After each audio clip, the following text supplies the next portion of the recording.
Welcome to the Small Business Masterclass. It's really difficult to grow a business.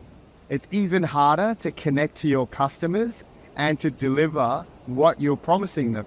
There's so many different things that come into play. Everything from your sales to your operations to your post-sales service. It's really important that you look after your customers in the right way. Because if you're spending money marketing or if you're spending time and effort getting referrals and you can't service that business, you've lost that business forever.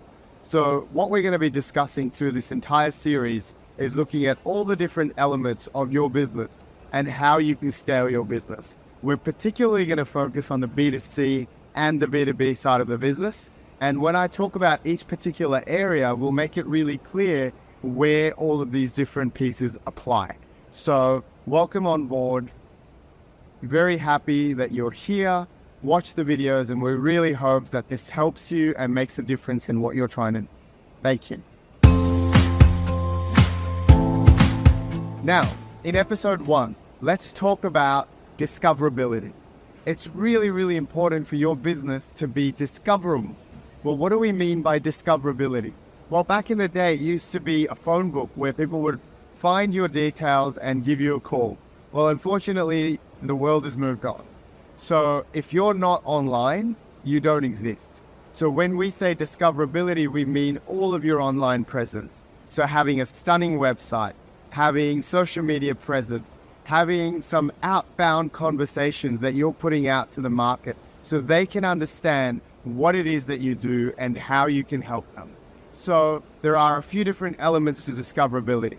This applies to both the B2B and the B2C side of the business. So let's talk about what they are. So I've already given a bit of a hint. So you need to have an amazing website. Well, what does your website need to contain? It needs to contain a user journey. So the most important part of landing people onto your website is, what is it that you want to tell them? What is it that you want them to feel? What is it that you want them to take away from your website? So it's really important not to just have an online brochure where people land on your website and they can see your products and services and there's no real sense to it. Majority of websites don't really have a thought out journey. What they'll do is they'll run ads, and the ads drop the person directly onto the homepage of the website, and there's no other sense.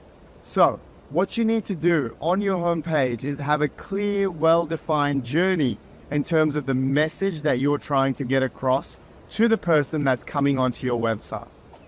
The next step then is your social media. Just posting is not marketing. Just creating content is not marketing. You need to make sure that you have a message that you're putting out that is cohesive, on brand, and on point. You need to make sure that it is clear what point you're trying to make through the message that you put out through your social media. So really, really important to have a very strong social media presence. Other areas that are really important are local websites. So if you're based in Australia, something like True Local really helps your SEO. It also helps your online presence. And then of course, having backlinks that come onto your website. So these backlinks help get traffic to your site and help you get noticed. So the idea is we want to create a situation where lots of people point to you, and you can also point back to lots of people. Now, all of this is going to generate a lot of analytics and a lot of data. So the idea is you want to have all of your dashboards, all of your different programs configured correctly, your tracking pixels, your analytics, having all of those different areas set up correctly. And we'll get into the details through the masterclass, but you want to make sure that everything is set up properly so that you can make decisions based on the data. So you can pivot, you can make small adjustments as you go through the series. So in the next episode, let's look at how to boost the visibility of your website. So I've alluded to the analytics, I've alluded to the data, we'll get into the details of it, and we'll talk about how you can take your website to the next level, how you can increase traffic, how you can get more people, and then at the end of the day, how you can improve your sales and improve the visibility of your business. Thank you for joining us on this journey.